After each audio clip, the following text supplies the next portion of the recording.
রাত তখন ৩টা। দুই মেয়েকে নিয়ে মা ঘুমিয়েছিলেন একই বিছানায়, আর বাইরে বইছিল কালবৈশাখীর তীব্র ঝড়। এরই মধ্যে জমদূত হয়ে তাদের উপর আছড়ে পড়ে আস্ত বড় একটি গাছ, আর সেই গাছের নিচে চাপা পড়ে ঘুমের মধ্যেই না ফেরার দেশে পাড়ি জমায় প্রায় পুরো একটি পরিবার। এ যেন এক হৃদয় বিদারক দৃশ্য।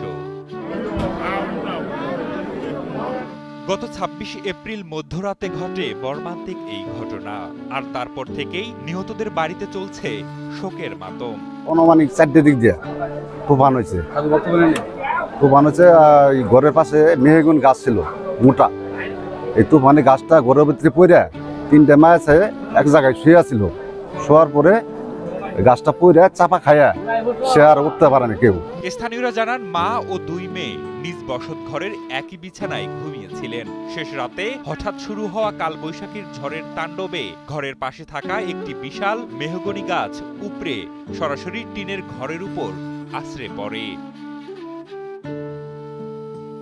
রাতের অন্ধকার ও বৈরী আবহাওয়ার কারণে আশপাশের কেউই তা বুঝতে পারেননি। এতে ঘরের ভিতরে ঘুমন্ত অবস্থায় থাকা ৩ জনেরই গাছের নিচে চাপা পড়ে হয়। এমন মর্মান্তিক ঘটনা আগে এলাকায় কখনো ঘটেনি বলেও জানান স্থানীয়রা। গাছ পড়ে একই পরিবারের ৩ জন লোক মারা গেছে। ঘটনাস্থলে এলাকাবাসী এবং কি ফায়ার সার্ভিস আইসা উদ্ধার করেছে।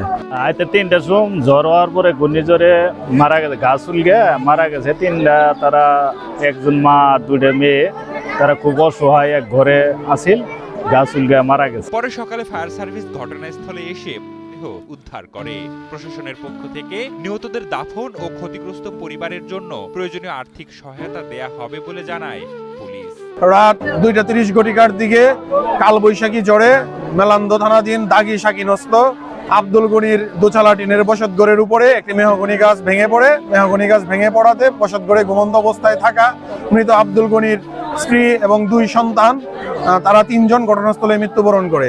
সংবাদ পেয়ে ফায়ার সার্ভিস এবং পুলিশ ঘটনাস্থলে উপস্থিত হয়ে লাশ উদ্ধার করে লাশের সুরতহাল রিপোর্ট প্রস্তুত করা হয়েছে।